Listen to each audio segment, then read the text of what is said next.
The episode Boxman Crashes opens drawing specific attention to that effing trash can. So this is after Boxman Jr. gets destroyed, Daryl coup d'etats Boxmore, and Boxman owns up to being a failure at running Boxmore. And as a parent, to him, there's nowhere to go, or anywhere he fits anymore. He has to start again somewhere. And where does he go?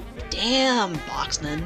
I bet he had Professor Venomous's place as his first go-to destination, but it took a while for him to get there without a car. He knows how to tug on heartstrings and gain sympathy.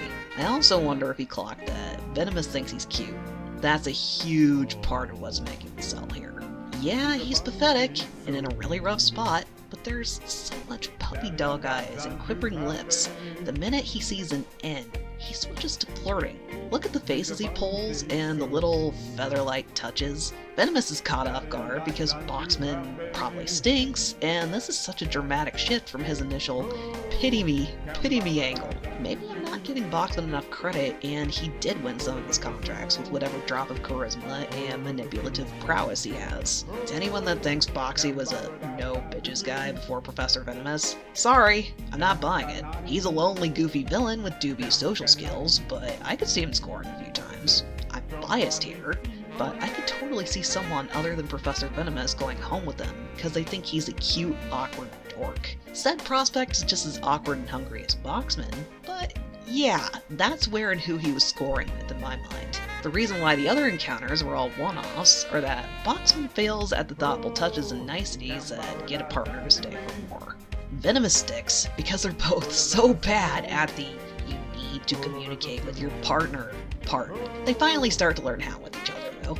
After Boxman moves in, he makes himself at home. Including touches that scream he already sees himself as Venomous's live-in partner slash boyfriend, even if he doesn't have the title. I think there's a few guys trying to pull a fast one like this on their girlfriends. If I leave my mark, it means I live here now too. We're totally cohabitating, Pookie. He's rearranging furniture and scattering his personal effects throughout the entire living space, not just whatever room he's borrowing. He taped a rough self-portrait next to Professor Venomous on his Marilyn Monroe-styled triptych. He's wearing one of Venomous's shirts. Venomous has seen how big of a presence and personality Boxman has. Even at his lowest, give him an inch and he'll take a mile. Also, Boxman has a Billy the Big Mouth bass. Now brighten up everyone's day with the new wild and wacky singing, talking Louie the Largemouth Bass. It sounds a bit fishy to me. It even flaps around a few times for emphasis when it shows up on screen. He considered this infomercial tat important enough to take with him in his "you got fired / evicted" box.